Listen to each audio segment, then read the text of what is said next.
अस्सलाम वालेकुम नाजरीन, आप देख रहे हैं नया पाकिस्तान और मैं हूं शहजाद इकबाल। वजीर आजम इमरान खान ने कल सिंध के 14 अजला के लिए 446 अरब रुपए के डेवलपमेंट पैकेज का ऐलान किया है। ये रकम मुख्तलिफ शोबों में खर्च की जाएगी, जिसमें हैदराबाद सखर मोटरवे है, इसके अलावा डैम पे गैस और पावर के मंसूबे भी हैं और इसके अलावा ज़रूरी शोबे की रिस्टोरेशन के लिए भी ये पैसा इस्तेमाल किया जाएगा। वज़ीर आज़म इमरान खान का कहना था कि बड़ी मुश्किल से इधर उधर से जोड़कर हमने पैसा इकट्ठा किया इस पैकेज के लिए, लेकिन क्योंकि तमाम मंसूबों की फिजिबिलिटी तैयार है, इसलिए अगले माह से ही आपको ये पैसा ग्राउंड पर लगना शुरू हो जाएगा और नजर आना शुरू हो जाएगा। आज हमने 440 अरब का जो पैकेज बनाया, ये बड़ी मुश्किलों से इधर उधर से पैसे खींच के बनाया, लेकिन इंशाअल्लाह इसकी पूरी तैयारी हो चुकी है। यानी ये जो पैकेज है, ये पहले हमने पूरी इसकी सारी तैयारी करवाई, फीजिबिलिटी सब तैयार है, तो इंशाअल्लाह ये 1 महीने के अंदर ये पैकेज ज़मीन पे आना शुरू हो जाएगा और इसकी आपको असरात मिलने शुरू हो जाएंगे। वज़ीर आज़म कह रहे थे कि ये पैकेज आपको ज़मीन पे लगना नज़र आना शुरू हो जाएगा और इसके असरात भी नज़र आना शुरू हो जाएंगे, लेकिन सिंध हुकूमत ने कल भी इस पर तनकीद की थी, आज भी तनकीद की है। ये कहा कि ये मंसूबे नए मंसूबे नहीं है, पहले ही PSDP में इनको बार बार रखा गया है, दोबारा इनका ऐलान कर दिया गया है। सवाल इस पर भी उठाया है कि रकम कहाँ से आएगी, और ये भी कहा है कि पहले भी वज़ीर आज़म इमरान खान ने कभी कराची के लिए 162 अरब रुपए के पैकेज का ऐलान किया, कभी हैदराबाद यूनिवर्सिटी का जिक्र किया, कभी उन्होंने कराची के लिए 1100 अरब रुपए के पैकेज का ऐलान किया, लेकिन वो रकम खर्च होती हुई नजर नहीं आई। और इसीलिए मुर्तज़ा वहाब ने यह कहा कि इमरान खान का नाम तब्दील करके ऐलान खान रख देना चाहिए। बातें ना हो, दावे ना हो, जिस तरह दीगर ऐलानात कर दिए जाते हैं और उन पर फिर अमल नहीं होता, वो इस तरह की भी एक लंबी फहरिस्त है कि जिसमें ये सारी चीज़ें की गई हैं। ये जो मोटरवे है, ये गुज़श्ता हुकूमत में अप्रूव हुआ था और तब से रिफ्लेक्ट होता हुआ आ रहा है, और फिर दीगर नादरा की ऑफिसेज, रेलवे स्टेशंस और जो इरिगेशन के प्रोजेक्ट बताए गए, ये सब पुराने प्रोजेक्ट हैं। मजबूर हूँ कि अब कप्तान का एक और नाम तजवीज़ करना चाहूँगा मैं, ऐलान खान। मैं तो बल्कि ये चैलेंज करना चाहूँगा कि अगर पब्लिक सेक्टर डेवलपमेंट पोर्टफोलियो में कहीं ये अमाउंट नज़र आ जाए आपको सूबाई सिंध के लिए, तो मुझे खुशी होगी। कि इसी वजीर आजम ने 162 अरब रुपए तरक्याती पैकेज का कराची के लिए ऐलान किया, आज तक वो तारीख वफा नहीं हुई। इन्होंने ऐलान किया कराची शहर के लिए 1100 अरब रुपए तरक्याती पैकेज का, वो तारीख वफा नहीं हुई।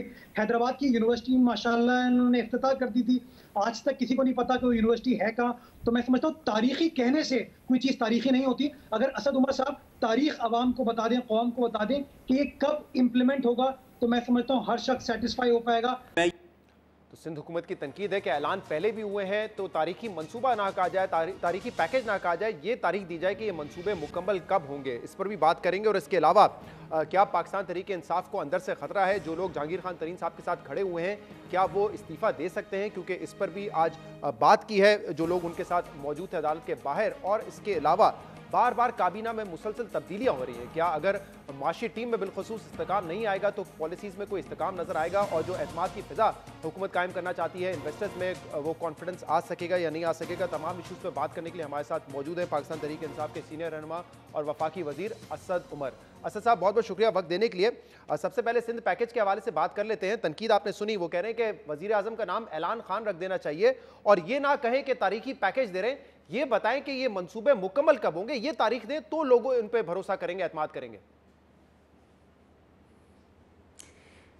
अच्छा जी, पहले तो वो अगर नामों की बात हो रही थी तो मेरे ख्याल में ये अच्छा आइडिया है कि नाम जो हैं वो नए नए आने चाहिए। ये बहुत अरसे से सिंध की जो हुकूमत है उसको सोशल मीडिया पे अगर आप देखें तो साईं सरकार कहा जाता है। शायद ये जितनी बातें करते हैं प्रेस कॉन्फ्रेंसेस, क्योंकि खुद तो करते कुछ नहीं है, तो सिर्फ ये प्रेस कॉन्फ्रेंस करके जो है वो दूसरों के ऊपर तनकीद करते हैं कि दूसरे क्यों काम करने की कोशिश कर रहे हैं। जब हम सिंध के अवाम की ज़िंदगी हमने मुश्किल की भी है तो ये उसमें आसानी पैदा करने की क्यों काम करें? तो मेरे ख्याल में आज से इनका नाम भी जो है ना वो तनकीद सरकार होना चाहिए, बजाय कि साईं सरकार। ऐसे जुमले कसने से कुछ नहीं होता। मैं एक चीज़ के ऊपर हैरत ज़दा हूँ, बिल्कुल हैरत ज़दा हूँ कि हिम्मत कैसे होती है बात करने की।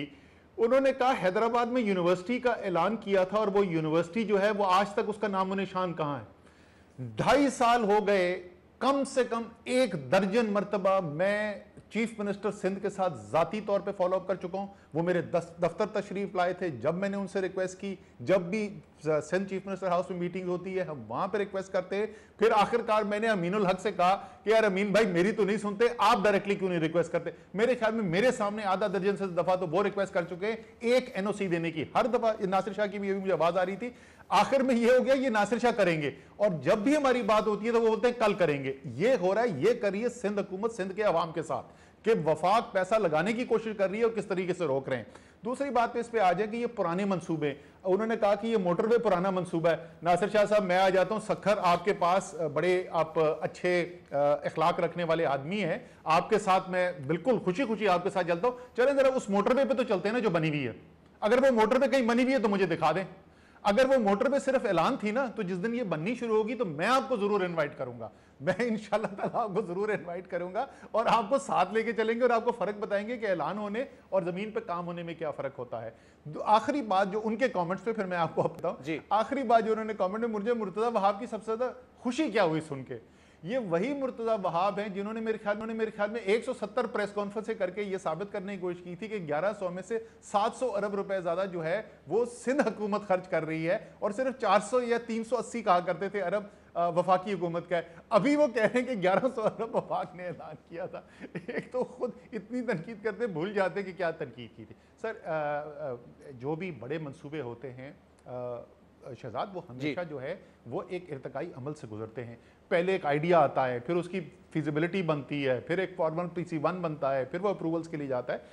मोटरवे का मैं बता दूं क्योंकि सबसे बड़ा मंसूबा है इसके अंदर, पैकेज के अंदर मोटरवे के CDWP का असूली मंजूरी हो गई पिछले हफ्ते। अब वो P3A बोर्ड ने उसका वायबिलिटी गैप फंड, बिकॉज हम पब्लिक प्राइवेट पार्टनरशिप से उसको फंड कर रहे हैं, प्रोजेक्ट कर रहे हैं, तो उसमें जो गैप होता है उस गैप की फंडिंग जो है उसकी अप्रूवल होगी इंशाल्लाह ताला। अगले बुध को उसकी मीटिंग होगी, वो अप्रूवल हो जाएगी। उससे अगले हफ्ते हमने एक्नेक की मीटिंग रिक्वेस्ट करनी है, अप्रूवल के बाद ये ट्रांजैक्शन मार्केट के अंदर चली जाएगी। दूसरा मंसूबे के हवाले से अभी मोटरवे के हवाले से बात कर रहे हैं, आज इस पर एहसन इकबाल साहब ने भी ट्वीट किया था। उन्होंने कहा था कि 2018-19 में हमने जो PSDP बनाया था उसमें ये शामिल था मंसूबा, और इसकी लैंड एक्विजिशन भी हम अपने दौर में कर चुके हैं। सर मैं भाई दी बात चले, ये एक से क्या क्या दावे करते हैं। सर मैं फिर वही कहूँगा कि अगर मोटरवे कहीं बनी हुई नज़र आती है तो प्लीज़ मुझे अब चलते हैं। वैसे इकबाल साहब भी मेरे पुराने दोस्त हैं, सारे अच्छे लोगों के नाम ले रहे हैं, ज़रा उनके साथ मैं चलता हूँ। हम बनाने का दावा नहीं कर रहे, दोनों साथ चलेंगे, जबरदस्त पराठे लगाते हुए। की प्लानिंग हो गई थी, PSDP में शामिल कर दिया गया था, फिर हमारी हुकूमत खत्म हो गई। मैं वही समझाने की बात कर रहा हूँ। आपको पता है ना थ्रो फॉरवर्ड कितना है इस वक्त आपके PSDP में, खरबों रुपए का थ्रो फॉरवर्ड है।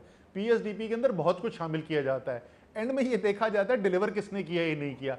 अगर इमरान खान साहब ने जो ऐलान किया है, असद उमर जो आपके सामने दावा कर रहे हैं, अगर ये भी सिर्फ ऐलान ही रह जाएगा तो आप हमें भी क्रेडिट नहीं देंगे। क्रेडिट आखिर में उसको मिलेगा जिसने काम कराना है। मुझे इनकी तनकीद से फर्क नहीं पड़ता, आगे चलते ना, इनकी तनकीद छोड़े। मैं सिर्फ ये आपको बता रहा था कि आगे हम कैसे बढ़े। दूसरा नई गाज का मंसूबा जो वाकई पुराना मंसूबा है, रुक गया था, डिजाइन प्रॉब्लम्स आ गए थे, उसके अंदर सिंध हुकूमत और वफाक इश्तराक में कर रही थी। सिंध हुकूमत ने कहा जी हमने इसके ऊपर कोई और पैसा नहीं देना है। वफाक ने फैसला किया कि इसको 28,800 एकड़ जमीन सैराब होती है सिंध की, वहाँ के हरियों का फायदा होता है, तो सिंध वफाक की हुकूमत खुद उसको पूरा करेगी। फिर और हेस्को सेप्को यानी अंदरून सिंध की दोनों जो डिस्ट्रीब्यूशन कंपनीज हैं, अगर आप किसी से भी बात करेंगे इन इलाकों के अंदर, अंदरून सिंध के शहरों के अंदर, गाँव के अंदर, तो आपको यही शिकायत मिलेगी कि सर्विस डिलीवरी बहुत ख़राब है, बहुत तरसील का निज़ाम नाकिस है और उस पर सरमायाकारी नहीं की गई है। तो 52 अरब रुपए की मंसूबे शामिल किए गए हैं गैस और बिजली का निज़ाम बेहतर करने के लिए, जिसमें नए जो लोग हैं सार्फिन उन तक भी बिजली पहुंचानी है और गैस पहुंचानी है, और जो नाकिस निज़ाम है उसको भी मॉडर्नाइज करना है। सही। फिर नौजवानों के लिए ये जो तनकीद है कि 162 अरब रुपए का पहले ऐलान किया गया, वो रकम नहीं खर्च की गई। 1100 अरब रुपए की जो बात की थी आपने मेरे प्रोग्राम में कहा था 400 अरब रुपए वफाक देगी, 400 सूबा देगा, 300 का उस वक्त फैसला नहीं हुआ था कि उसकी फंडिंग कहां से अरेंज करेंगे, बट उसमें मल्टीलैटरल एजेंसीज भी थी, प्राइवेट पब्लिक पार्टनरशिप भी थी। तो ये जो तनकीद है कि वफाक ऐलान कर देती है और अमल दरामद नहीं करती, इस पे जो है ना कॉन्फिडेंस नहीं आ रहा। और अगर आप कह रहे हैं कि हैदराबाद की मिसाल दे रहे हैं कि वहां NOC नहीं दिया उन्होंने, तो आगे भी रुकावट अगर सिंध हुकूमत क्रिएट करेगी तो कैसे पैसा खर्च करेंगे, अपने मंसूबे कैसे मुकम्मल करेंगे आप? सर अगर जाहिर है कि अगर सिंध हुकूमत जो है वो सिंध दुश्मनी के अंदर, सिंध अवाम से दुश्मनी के अंदर अगर वो सिंध के अंदर काम करने ही नहीं देंगे तो जाहिर है फिर एक मसाइल तो पैदा होते हैं, इसमें तो कोई शक नहीं है।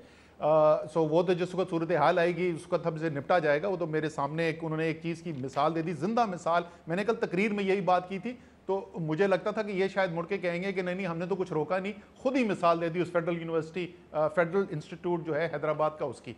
अब आ जाएँ जो ऐलान होता है, पहले तो मैं वो 1100 को बता दूं। 1100 का जो फाइनल ब्रेकअप बना है वो ये बना है कि तकरीबन 625 अरब रुपए जो है वो वफाक खर्च करेगी और बाकी तकरीबन जो है वो 500 अरब रुपए के करीब उसकी जिम्मेदारी सूबा सिंध के पास है। सितंबर के अंदर ऐलान हुआ था, सितंबर इस साल इंशाल्लाह ताला शहजाद हम आपको भी वहां पे बुलाएंगे। पहले एक साल के अंदर हम आपको बता देंगे कि क्या क्या किया है, क्या हो चुका होगा। आपकी ग्रीन लाइन बस जो है उसकी बसें कराची की सड़कों पर चल रही होगी। पाकिस्तान कराची का पहला जदीद ट्रांसपोर्ट का सिस्टम निज़ाम जो है वो कराची में डिलीवर हो चुका होगा। जो महमूदाबाद, गुज्जर और औरंगी नाले के अंदर जो क्लियरेंस करनी थी तजावुज़ात की, उसके बाद वहाँ पे स्टॉर्म वाटर ड्रेन यानी निकासी के लिए जो हमने मंसूबा बनाना था वो बन चुका होगा। उसके साथ सीवेज की लाइनें डल चुकी होंगी और उसके साथ जो सड़कें बन रही हैं वो सड़क शायद मुकम्मल हो चुकी हो, शायद वो अंडर कंस्ट्रक्शन हो। ये दूसरा मंसूबा है। ये जो आप कह रहे हैं ना कि नालों की सफाई, ये वाला मामला जो आप कह रहे हैं, ये आपने मेरे प्रोग्राम में कहा था कि 14 से 15 महीने में मुकम्मल कर देंगे, सितंबर में आपने कहा था। तो सेटलमेंट हो गई है, लोगों को हटा दिया गया है, उनकी रिहाइश का इंतजाम हो गया है? जी, इसमें काफ़ी हद तक जो है वो पेशरफ्त हो चुकी है। महमूदाबाद का तो 100% हो चुका था और वहाँ पे सेटलमेंट हम दोबारा नहीं, उसके बाद आखिर में ये फैसला हुआ था कि कैश दी जा रही है, कॉम्पनसेशन दी जा रही है उनको, जिनको वहाँ से हटाया जा रहा है तो उनको नकद रकम मिल जाएगी और फिर वो खुद अपनी मर्जी की जगह पे उसके बाद रिहाइश जाकर ले रहे हैं।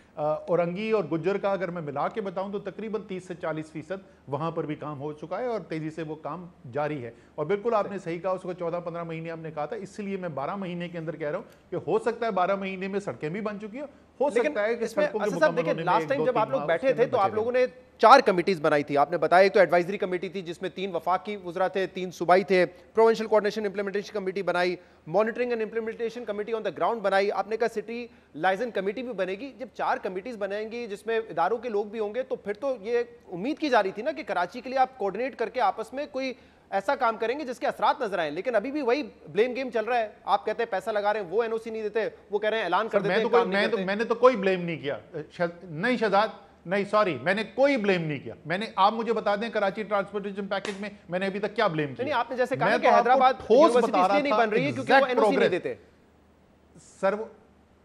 सर वो एनओसी नहीं देते ना, वो उसके लिए नहीं दे रहा। जहां पे कराची ट्रांसफॉर्मेशन पैकेज के मेरे 5 प्रोजेक्ट्स हैं वहां पे नहीं। मैंने आपको बताया तजावुज़ात क्लियर हो, मैंने कहा महमूदाबाद क्लियर हो चुका है, मैंने कहा गुज्जर और जो औरंगी है वो 30 से 40% हो चुका है। भाईजान, हम यहाँ सियासत करने नहीं बैठते हैं, जो सच होता है वो बोल देते हैं, जो काम हो रहा है वो बता रहे हैं आपको।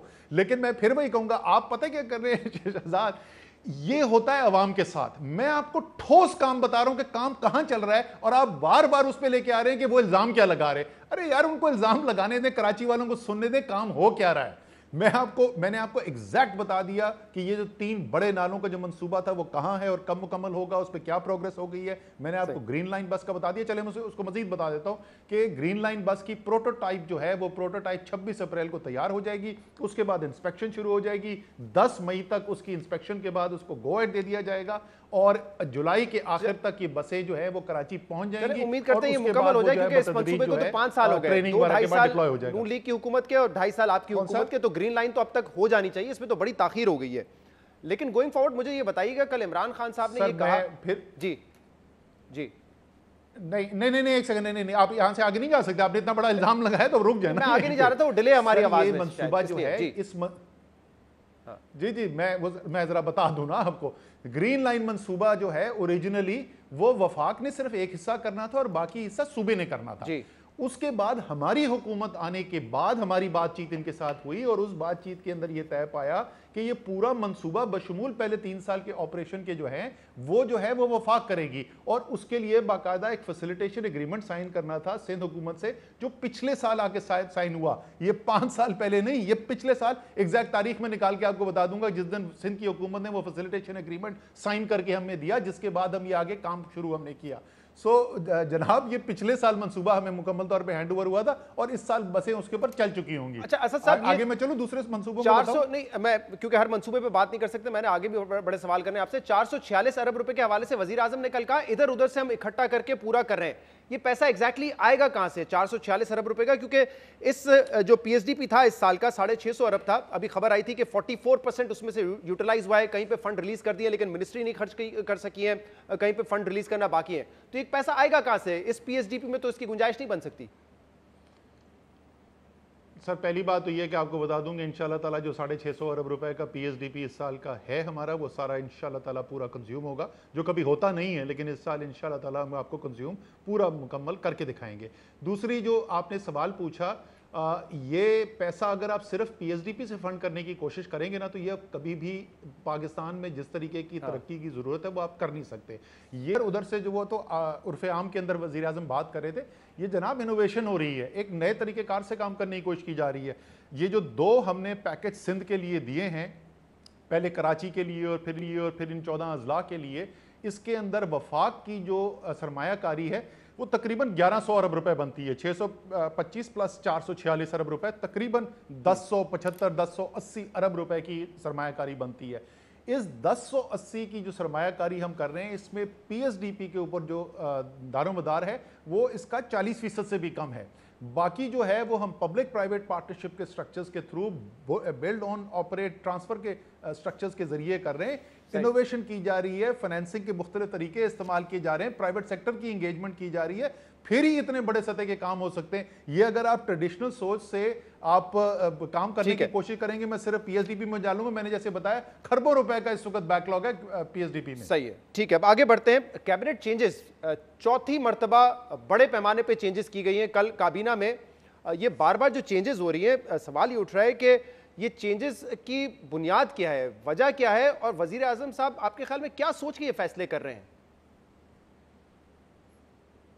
अच्छा देखें, जो हुकूमत के फ़ैसले होते हैं, हुकूमती फ़ैसले जो होते हैं, उसके अंदर काबीना में एक मुश्तरका ज़िम्मेदारी का कॉन्सेप्ट है जी। जो फ़ैसले हैं वो भी तकरीबन ज़्यादातर बड़े फ़ैसले जो हैं वो फेडरल कैबिनेट लेती है, यानी और उसकी डेफिनेशन जो है फेडरल गवर्नमेंट की वो ये है कानून के मुताबिक वज़ीर आज़म और जो वफाकी वज़ीर हैं, जो हम 25-26 वफाकी वज़ीर हैं, तो वहाँ पर तो सब लोग जो हैं उनका मुशावरत का भी हक बनता है और उसके बाद वो उसके लिए जवाबदेह भी हैं। काबीना में किसको लगाना है या नहीं लगाना, ये एक शख्स की सवाबदीद होती है और वो वज़ीर आज़म है। वज़ीर आज़म को और हमारे केस के अंदर अगर आप देखें अमूमी तौर पे जनूबी एशिया में ऐसा ही होता है, तहरीक इंसाफ में तो डेफिनेटली ये सही है, पाकिस्तान में अमूमी तौर पे ये सही है कि लोगों ने वोट दिया इमरान खान को। जिस वक्त परफॉर्मेंस होनी है उसका क्रेडिट इमरान खान को जाना है, परफॉर्मेंस नहीं होनी है तो उसका जो इल्ज़ाम है वो इमरान खान के ऊपर जाना है, वो किसी इनफरादी वजीर के ऊपर नहीं जाना। तो मंतकी बात है कि अगर मैंडेट इमरान खान का है, जिम्मेदारी इमरान खान की है, जवाबदेह इमरान खान है, तो फैसला भी इमरान खान का होना चाहिए। फैसला तो उनका जरूर होता होगा, लेकिन क्या आपकी पार्टी में जब आप कहते हैं जमहूरियत है, हम बातचीत करते हैं, तो किसी ना किसी को जस्टिफिकेशन तो बताई जाती होगी ना, कोई रैशनल तो होता होगा तब्दीलियों के पीछे? क्योंकि यहाँ तो हम ये देख रहे हैं कि शक्लें बदल रही हैं, एक शख्स जो है वो दूसरी वजारत में चला जाता है, दूसरा तीसरी में चला जाता है, ये हो रहा है। तो क्या समझा जाए कि कारकर्दगी अच्छी नहीं है इसलिए तब्दीलियां हो रही हैं, या कुछ जहन में और बात होती है जिसकी वजह से ये तब्दीलियां हो रही हैं? आपको शायद जवाब मेरा पसंद नहीं आया सर। जमहूरियत की ही मैं बात कर रहा था, आइन और कानून की बात कर रहा था। दुनिया की बेहतरीन जमहूरियत में भी ऐसा ही होता है। फिर मैं वही कहूँगा, जो हुकूमती फैसले होते हैं उसमें तमाम वफाकी वज़रा जो हैं उनको मुशावरत का भी हक है और वह जवाबदेह भी हैं, लेकिन किसको काबीना में लगाना है या नहीं लगाना ये वज़ीर आज़म की सवाबदीद है और वो जवाबदेह नहीं है अपनी काबीना को कि वो उनको आके लेकिन कि वो उनको आके ये बताएंगे कि ये क्यों जो है उन्होंने फैसला किया। लेकिन देखें ना, वो खुद तो आके नहीं बता रहे, लेकिन कल प्राइम मिनिस्टर हाउस में ही होते हैं, उनके एसपीएम है शहबाज गिल साहब। अब उन्होंने जो मंतक दी, जो लॉजिक दी, वो हमें तो नहीं समझ आ रही, शायद आप समझा सके। वो कह रहे हैं कि देखिए सब अच्छा काम कर रहे हैं, लेकिन जैसे पावर मिनिस्ट्री में अच्छा काम कर लिया उमर अयूब साहब ने, उनको फिर दूसरी जगह भेज देते हैं इकोनॉमिक अफेयर्स में। इकोनॉमिक अफेयर्स में खुसरो बख्तियार साहब अच्छा काम कर चुके थे, इसलिए उनको अब इंडस्ट्रीज में भेज दिया है। इंडस्ट्रीज में हमाद अजहर बहुत अच्छा काम कर रहे थे, इसीलिए उनको अब जो है पावर में भेज दिया है। ये लॉजिक हमें तो नहीं समझ आ रही, अगर आपको समझ आती है तो प्लीज समझा दीजिए। भाई आपको समझ आने की जरूरत नहीं है, और ना शहबाज गिल को समझ में आने की जरूरत है, ना असद उमर को समझ में आने की जरूरत है। मैं आपको बड़ा तफसीली जवाब दे चुका हूं। अब आप मुझसे शहजाद जितनी दफा भी मुझसे पूछेंगे ना आइन बदलने वाला है, ना कानून बदलने वाला है, ना मंतक बदलने वाली है। आइन, कानून, मंतक हर के मुताबिक ये फैसला इमरान खान का है। लेकिन अच्छा हुआ उन वजीरों की परफॉर्मेंस अच्छी हुई तो इमरान खान को क्रेडिट मिल जाएगा, उनकी परफॉर्मेंस अच्छी नहीं हुई तो उन पर तनकीद हो जाएगी। लेकिन सर परफॉर्मेंस कैसे देखेंगे? मिसाल के तौर पे जब आप खुद 5 साल बाद रिव्यू करेंगे अपनी परफॉर्मेंस, चाहे वो अच्छी है या बुरी है, किसी को उस पर अप्रिशिएट करना है या जिम्मेदारी डालनी है, तो अगर आप देखते हैं कि माशी टीम में तो किसके ऊपर जिम्मेदारी डाली जाएगी? असद उमर के ऊपर, शौकत तरीन के ऊपर, डॉक्टर हफीज शेख के ऊपर, हमाद अजहर के ऊपर? मतलब कैसे इंट्रोस्पेक्ट करेंगे? अच्छा शहजाद मुझे ये पता है कि आप मेरी तरह आप भी क्रिकेट के शौक, ठीक है, तो जरा क्रिकेट में बात करते हैं। आप ये कह रहे हैं कि वर्ल्ड कप खत्म हो जाएगा, वर्ल्ड कप इमरान खान जीत जाएंगे, वो कप उठा के खड़े हुए होंगे, तो लोग ये नहीं देख रहे होंगे कि उन्होंने कप उठाया हुआ है, वो ये पूछेंगे आप ये बताएं कि पिछले 4 मैच में आपने हर दफा 1 डाउन क्यों बदला था। ओ भाई, लोग जज करेंगे आखिर में डिलीवरी हुई या नहीं हुई। अगर डिलीवरी हुई तो किसी की सेहत पे कोई असर नहीं पड़ता, 5 वजीर बदले थे या 12 बदले थे। अगर डिलीवरी नहीं हुई तो 5 साल भी एक वजीर के साथ बैठे रहे तो कोई मुतमईन नहीं होगा। इस वक्त तो सवाल ये उठ रहा है, जो सवाल हम भी पूछने का हक रखते हैं कि डिलीवरी कैसे एक्सपेक्ट की जाए जब एक मुस्तकिल मिजाजी टीम में नहीं है। टीम में इस्तेकाम नहीं होगा तो माशी इस्तेकाम कैसे आएगा? 4 फाइनेंस मिनिस्टर आ चुके हैं, 3 इकोनॉमिक अफेयर्स के मिनिस्टर आ चुके हैं, 5 FBR के चेयरमैन आ चुके हैं, 4 बोर्ड ऑफ इन्वेस्टमेंट के चेयरमैन आ चुके हैं। इतनी तब्दीलियां जब होंगी तो कहां से इस्तेकाम आएगा पॉलिसीज में, कहां से इस्तेकाम आएगा मईशत में? अच्छा, मैं आपको एक बात बताऊं, आपके जो सवालात हैं ना, तवातर से आपने जो सवाल पूछे उस सवाल के अंदर ही जवाब पिन्हा है। जाहिर है आपको कारकर्दगी के अंदर कोई सामने वाज़े खामी नजर नहीं आ रही है, इसलिए बार बार आप सिर्फ यही पूछ रहे हैं कि वो 1 डाउन क्यों बदल रहे हो। आप ये नहीं बता रहे, बोल रहे कि रन क्यों कम बनाए हैं, आप ये नहीं बोल रहे कि विकेटें क्यों कम गिरी हैं, आप बार बार ये बोल रहे कि लेकिन मुझे ये बताओ 1 डाउन क्यों बदला था। आपके संजीदगी से समझते हैं कि हर 6-8 महीने बाद अगर फाइनेंस मिनिस्टर तब्दील होगा तो कारकर्दगी हो सकेगी, फाइनेंशियल मार्केट में आप वो एतमाद दे सकेंगे कि कौन क्या पॉलिसीज होंगी, जब उनको ये नहीं पता कि अगले महीने हमारा वजीर खजाना कौन होगा? शौकत तरीन साहब अभी आए, इलेक्टेड नहीं है, 6 महीने से शायद ज्यादा वो भी ना रह सकें। अच्छा, आप देखें वो शहजाद, आपकी जज्बात की शिद्दत से तो मार्केट नहीं मूव करेगी। सॉरी, मैं थोड़ी सी आपके साथ लिबर्टी ले रहा हूँ क्योंकि आपके साथ ज़रा दोस्ती है। देखें मार्केट जो है, लेट्स, आपने मार्केट की बात की कि मार्केट कैसे रिएक्ट करती है। मार्केट थी 28,000 पे आज से कोई 12 महीने पहले, मार्केट है 45,000 पे इस वक्त। मार्केट उससे ज्यादा है जहां पिछले 3 साल में मार्केट नहीं रही। तो मार्केट तो ये बता रही है कि उसको पसंद आ रहा है कि मईशत के अंदर का। अब मुझे सुन लेना शहजाद, अब डिबेट नहीं कर रहे ना, अब आप सुन लेना मेरा जवाब सुन ले। आपने मुझसे 5 दफा वही सवाल पूछा, अब मेरा जवाब सुन ले। सर, इस वक्त जो है, क्या पाकिस्तान की एक्सपोर्ट पहले से बेहतर हैं? जी हैं। क्या पाकिस्तान की बड़ी सनतों के अंदर जिस तेजी से तरक्की हो रही है वो हमने पिछले 5 साल में नहीं दे रही, 4 साल में नहीं देखी? बिल्कुल हो रही है। क्या पाकिस्तान के करंट अकाउंट का खसारा जो है वो पिछले 6 साल में सबसे कम है? बिल्कुल सबसे कम है। क्या पाकिस्तान के अंदर जो है, जो बाहर से रिमिटेंसेज आ रही हैं वो क्या रिकॉर्ड सतह पे आ रही हैं? बिल्कुल आ रही हैं। क्या गाड़ियां रिकॉर्ड बिक रही हैं? सीमेंट रिकॉर्ड बिक रहा है? बिल्कुल बिक रहा है। क्या मार्केट जो है 45,000 पे पहुंची हुई है? बिल्कुल पहुंची हुई है। तो सर, मईशत ये गवाही दे रही है कि मईशत सही सिमत के अंदर जा रही है। मैं आपको अब जवाब देता हूं, आखिरी बात मैं इसका कह दूं। जिस दिन मैंने रिजाइन किया था, मैंने काशिफ अब्बासी का उस दिन इंटरव्यू किया था और काशिफ अब्बासी ने कहा कि यार आप जो है, आप तो कह रहे हैं कि आप अपनी परफॉर्मेंस से सेटिस्फाइड हैं और आपके ख्याल में 8 महीने पहले जहां मईशत थी उससे बहुत बेहतर सूरत हाल है, तो फिर क्यों चेंज हो रहे? मैंने कहा अगर आप सैकड़े मार रहे थे तो क्यों चेंज कर रहे हैं वजीर आजम?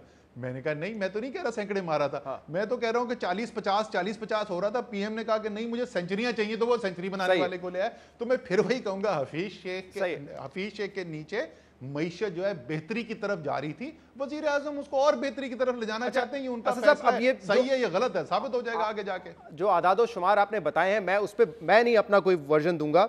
जो नए फाइनेंस मिनिस्टर आए हैं 2 हफ्ते पहले, उन्होंने जो लफ्ज इस्तेमाल किए मैं सिर्फ वो दोहरा देता हूं। शौकत तरीन ने शाहजेब खानजादा के प्रोग्राम में ये कहा कि पीटीआई की हुकूमत ने मईशत का बेड़ा गर्क कर दिया है, मईशत की सिमत नहीं नजर आ रही, कैप्टन ऑफ द शिप को जिम्मेदारी लेनी पड़ेगी। उन्होंने तफसील से बताया महंगाई किस तरीके से बढ़ाई गई, डॉलर अप्रिशिएट बहुत ज्यादा हो गया हद से, गैस की कीमत बढ़ाई गई, पावर सेक्टर में कीमत बढ़ाई गई, इन्फ्लेशन इंतहा से ज्यादा थी, डिमांड को चोक करके रख दिया। यह खुलासा है मेरा नहीं, आने वाले फाइनेंस मिनिस्टर का आपकी 2.5 साल कारकर्दगी पर। सर अच्छा, इसका मैं बहुत मुख्तसर से जवाब देता हूं। मैं शौकत तरीन साहब से बिल्कुल भी इत्तफाक नहीं करता उन्होंने जो तजिया पेश किया है, और इंशाअल्लाह ताला जिस वक्त काबीना की मीटिंग में या कोई और मीटिंग्स के अंदर बैठेंगे हम उनके साथ इसके ऊपर बात भी कर लेंगे कि क्यों मैं समझता हूं कि शौकत तरीन साहब ने जो तजिया पेश किया है वो बिल्कुल गलत तजिया है।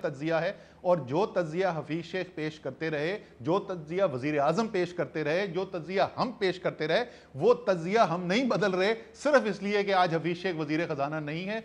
मईशत बेहतरी की सिमत में गई है।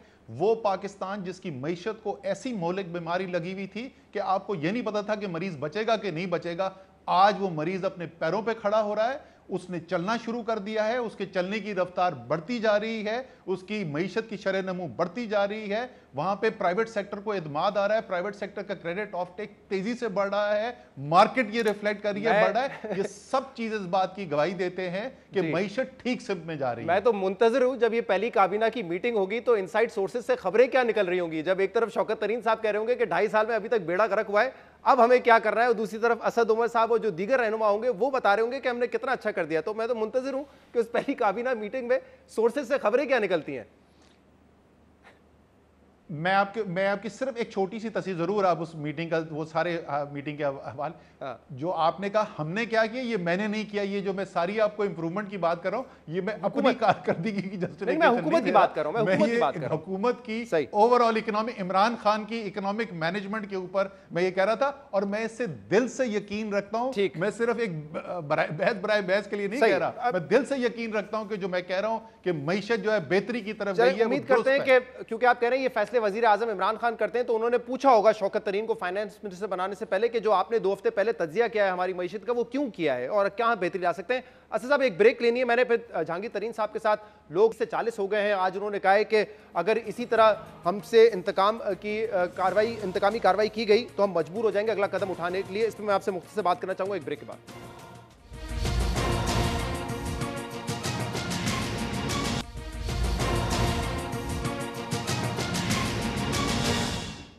वेलकम बैक नाज़रीन। प्रोग्राम में हमारे साथ मौजूद है पाकिस्तान तहरीक इंसाफ के सीनियर रहनुमा और वफाकी वजीर असद उमर साहब। असद साहब, जहांगीर खान तरीन साहब जब भी अदालत जाते हैं तो उनके हमरा MPAs और MNAs होते हैं। आज बताया गया कि उनके घर पे तकरीबन 30 जो है वो मेंबर्स मौजूद थे प्रोविंशियल असेंबली और कौमी असेंबली के। ये कितना बड़ा खतरा तहरीक इंसाफ के लिए साबित हो सकते हैं, क्योंकि आज से पहले वो कहते हैं हम तहरीक इंसाफ छोड़ेंगे नहीं, लेकिन राजा रियाज साहब ने आज ये कहा है कि अगर इसी तरह इंतकामी कार्रवाई जारी रही तो मजबूर होकर हमें कदम उठाना पड़ेगा। इसाक खाकवानी साहब ने कहा है 5-6 दिन में हमारा अगला लाएअमल सामने आ जाएगा। कितना बड़ा खतरा हो सकता है ये लोग जो इस वक्त हिमायत में तरीन साहब के लिए? देखिए जी, मेरे ख्याल में जो हमें नज़र आ रहा है, ज़ाहिर है हमें कोई ख़ास अंदर की कोई इन्फॉर्मेशन तो नहीं है, जो हमें नज़र आ रहा है तो उसमें तो कोई हमें ख़तरे की बात नज़र नहीं आ रही है। एक तहरीक इंसाफ के लीडर हैं, सीनियर लीडर हैं जहांगीर तरीन साहब। तो जहांगीर तरीन साहब के अगर घर पे जाते ही है उनके साथ जो है कोई MPA वगैरह उनके साथ जा रहे हैं तो उसके अंदर तो मुझे कोई तहरीक इंसाफ के ख़िलाफ़ जो है ऐसे कोई इक़दाम नज़र नहीं आ रहा। राजा रियाज साहब ने जो कहा, मेरी उसके बाद उनसे बात नहीं हुई, मुझे नहीं पता कि वो किस इक़दाम की बात करें। मतलब ये इसके तो बहुत सारे मानी निकल सकते हैं। राजा साहब जो है वो पहले से भी बात करते रहे हैं और राजा साहब को ये भी पता है, कोई आज से साल पहले जब उन्होंने पहली दफ़ा बात की थी तो वो ये जानते हैं कि मैंने उस दिन उनको सपोर्ट भी किया था। उनका हक है यार, वो अपनी वो राय का इजहार करें। तो अगर वो कोई धमकी दे रहे हैं हुकूमत को तो ज़ाहिर है हम मुखालफत करेंगी, राजा साहब जो कह रहे हैं। लेकिन अगर वो किसी और लाएअमल की बात कर रहे हैं, मुझे नहीं पता, जैसे मैंने कहा कि उनसे बात होगी तो पता चलेगा कि वो क्या। लेकिन तरीन साहब मैसेज तो बड़ा लाउड एंड क्लियर है ना, जब वो इनवाइट करते हैं डिनर पे अपने लोगों को। आज तो ये भी खबर आई कि कुछ लोगों ने ये कहा है कि हम इस्तीफा दे दें अगर हुकूमत हमारी बात नहीं सुन रही या वज़ीर आज़म से बात नहीं करना चाह रहे। मैसेजिंग तो क्लियर है कि बेशक हम PTI के टिकट पर हैं लेकिन वो अपनी लॉयल्टी दिखा रहे हैं तरीन साहब के साथ। सर मैं देखें उस पर मैं इसलिए कमेंट नहीं कर सकता क्योंकि मैं वहाँ पे हूँ नहीं, मुझे सियाक व सबाक पता नहीं है क्या बात हो रही है। लेकिन हम तो सियासी लोग हैं, हम तो उठते बैठते हैं MNAs के साथ, MPAs के साथ, और बहुत दफ़ा ऐसी बात होती है तुम दो तेज़ और बोलते हैं जी फिर तो हमें कुछ अपने फैसले करने पड़ेंगे। तो हो सकता है कि इसमें कोई बहुत बड़ी बात भी हो सकता है कि इसके अंदर कुछ भी बात ना हो, कि एक अमूमी सी एक सियासी बात है। एक सीनियर लीडर है PTI के, उनके साथ लोग चले हुए हैं और इसलिए वो अभी भी उनके साथ खड़े में। मैंने अभी तक मैंने कोई किसी को इमरान खान के खिलाफ बात नहीं करते हुए सुना, मैंने किसी को तहरीक इंसाफ के खिलाफ बात करते हुए नहीं सुना। कुछ इनफरादी लोगों के खिलाफ बात होती है, लेकिन मैंने अभी तक, अगर मैं गलत कह रहा हूं तो आप मेरी तस्दीक कर दें, ना इमरान खान के खिलाफ कोई बात सुनी है, ना मैंने तहरीक इंसाफ के खिलाफ अभी तक तो वो इमरान खान साहब से वक्त मांग रहे हैं कि हमसे मिलें और हमारी बात सुने, और हम उनको बताएंगे कि कैसे कुछ लोग प्राइम मिनिस्टर हाउस में बैठ के इंतकामी कार्रवाई कर रहे हैं जहांगीर खान तरीन के खिलाफ। लेकिन आप श्योर हैं इस बात से कि इनकी लॉयल्टीज ये जो है, नहीं, इस पे मैं कमेंट कर दूं, क्योंकि ये बात हो चुकी है, ये पहली भी खबर आई थी ऐसी, तो छोटे से ग्रुप के अंदर मुशावरत हो रही थी वजीर आजम के साथ, तो हम सबका यही ख्याल था कि आपको मिलना चाहिए, तहरीक इंसाफ के लोग हैं, बिल्कुल बुलाएं, उनकी बात सुना, और पीएम ने कहा था मैं मिल लूंगा। सो आई डोंट नो उसकी अभी तक क्यों मुलाकात नहीं हुई है, मिल लेंगे इंशाल्लाह ताला। सही, लेकिन जो भी इस वक्त कार्रवाई हो रही है जहांगीर खान तरीन के खिलाफ, वो कोई पीएम हाउस में बैठ के नहीं कर रहा है, वजीर आजम साहब के नॉलेज में है। जी देखें, जो हो रहा है वो तो वजीर आजम अपनी बात कई दफ़ा वाजे कर चुके हैं। देखें, हर एक की सियासत की एक बुनियाद होती है, और तहरीक इंसाफ की और इमरान खान की ज़ाती जो सारी सियासत है 22 साल स्ट्रगल की, फिर वो वज़ीर आज़म बने, उसकी बुनियाद ही यही है कि एक ऐसा माशरा होगा जिसके अंदर इंसाफ होगा, ताकतवर और कमज़ोर को बराबर ट्रीट किया जाएगा, दो नहीं और एक पाकिस्तान होगा। और उसके अंदर जो है, इससे पहले भी हो चुका है, अलीम खान जो हैं वो नैब के केसेस की वजह से जेल जा चुके हैं, सिप्तैन जो हैं वो जेल जा चुके हैं, परवेज़ खटक ने इंक्वायरियाँ फेस की हैं, और हमारे लीडर्स हैं जो इंक्वायरियों से गुजर चुके हैं। सो वज़ीर आज़म तो सिर्फ ये कह रहे हैं कि सिर्फ इसलिए कि कोई मेरा करीबी साथी है, मैं उसके लिए कोई तफरीक नहीं कर सकता, जो कानून है वो सबके लिए बराबर है, वो तो इतनी है। और ये बिल्कुल बुनियाद है इमरान खान की सियासत की। इमरान खान मेरे ख्याल में यहाँ से हिल भी नहीं सकते। बहुत बहुत शुक्रिया, बहुत बहुत शुक्रिया। असद उमर साहब हमारे साथ मौजूद थे। प्रोग्राम में शामिल करते हैं एक ब्रेक, और उसके बाद चीनी की कीमत पे बात करेंगे। पहले हुकूमत ने मुकर्रर की कि चीनी रिटेल मार्केट में 85 रुपये पे मिलेगी, मिलर्स ने उसको चैलेंज किया उस फैसले को। इसके बाद लाहौर हाईकोर्ट ने कहा कि रमज़ान में जो चीनी है उसकी कीमत 85 रुपये पे मुकर्रर कर दी गई है। लेकिन क्या चीनी इतने में दस्तियाब हो रही है, इस पर बात करेंगे एक ब्रेक के बाद।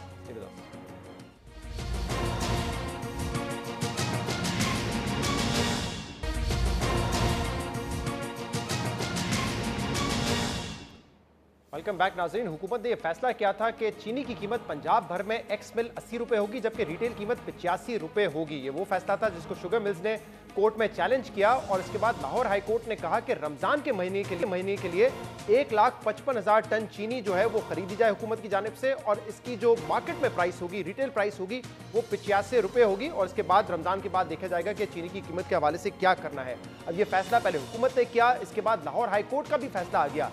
लेकिन क्या अवाम को दावों के मुताबिक चीनी मिल रही है 85 रुपये में? हमने मुख्तलिफ शहरों में अपने नुमाइंदों को भेजा और उनसे पूछा, लोगों से भी पूछा कि इस वक्त क्या सूरत हाल है, तो मिला जुला रुझान नजर आया। कहीं पे ये कहा गया कि चीनी अभी भी 105-110 रुपये है, और चंद जगहों पे, सिर्फ चंद जगहों पे ये कहा गया कि चीनी 85 रुपये है, लेकिन चीनी नायाब हो चुकी है, मिलना बहुत मुश्किल है। दुकानदार कहता है होलसेल मार्केट में घंटों तक खड़ा रहना पड़ता है, जब जाकर चंद किलो चीनी मिलती है। और जो दुकानदार आते हैं वो भी यही कहते, जो दुकानदार के पास लोग आते हैं वो भी यही कहते हैं कि चीनी हमें बहुत कम मिकदार में मिल रही है इस वक्त। तो लाहौर में लोगों को क्या कहना था, पहले ये सुनिए। 1971 में लाइनों में लग के और अंगूठे पर वो निशान, अंगूठे लगवा के तो चीनी देते थे। तो बहुत शुक्रिया इमरान साहब आपका कि आपने हमें सन 71 में जाके खड़ा कर दिया। हम आपके बहुत मशकूर हैं कि आपने हमारी जो बचपन की यादों को ताज़ा कर दिया है। कोई दे रहा है 105 रुपये, कोई 110 रुपये दे रहा है, कोई 85 रुपये भी दे रहा है, लेकिन वो 1 kg दे रहे हैं। 1 kg से ऊपर कोई भी चीनी नहीं दे रहा। हमारे जो ऑनर है, हमारे जो मालिक हैं, वो हर साल सदका, ज़कात और खैरात देते हैं। फिर हमने यही डिसाइड किया कि इस दफ़ा उन लोगों तक वो चीज़ें नहीं पहुँच सकती, उन पैसों का हम चीनी में डाल के इस मद में हम दे रहे हैं। वो जो 25 रुपये 20 रुपये हम बर्दाश्त कर रहे हैं रोज़ का, 40 बैग बेच के वो इसी मद में जा रहा हमारा। 110 लेके 85 रुपये एज ए मजबूर होके दे रहे हैं। ये हुकूमत चीनी पे कंट्रोल नहीं कर ली तो हुकूमत क्या चलाएगी? यकीन करें ये जब कह रहे थे ना चीनी 85 है 85 है 85 है, हमने जब भी खरीदी 110 ही खरीदी, 120 खरीदी है। तो चीनी अभी भी लाहौर में मार्केट में 85 रुपये की नहीं मिल रही है। हमने रावलपिंडी में लोगों से पूछा कि क्या आपको चीनी 85 रुपये की मिल रही है, तो वहाँ पे भी यही रिस्पॉन्स था। 100 रुपये किलो पड़ता है तो क्या बेचें हम? हुकूमत कहती है 85 रुपये किलो बेचो, तो 85 रुपये किलो क्या बेचें? 100 रुपये किलो खरीदी है। सलमान गुजार ने कहा था 85 रुपये रेट है चीनी का, लेकिन मार्केट में 100 रुपये किलो बिक रही है चीनी ना। चीनी होलसेल में मिली नहीं थी। अभी मैं सुबह 9 बजे का गया 11 बजे तक देखिए आगे चीनी कहीं से मिली। चीनी किस तरह किलो है भाई? 110। दुकानदार ये कहते हैं कि चीनी हमें 110 की बेचने पे मजबूरी है, क्योंकि 85 रुपए हुकूमत तो कहती है, लेकिन हमें मिलती जो है चीनी महंगी है। मुल्तान में कुछ लोगों ने कहा कि हमें चीनी मिलती है 85 रुपए की, लेकिन चीनी ना होने के बराबर है। दुकानदार भी ये कहते हैं कि घंटों हमें खड़ा रहना पड़ता है मंडी में, तब जाकर हमें चंद किलो चीनी मिलती है। मंडी जाते हैं, वहाँ रश होता है, मंडी से मिलती नहीं है चीनी।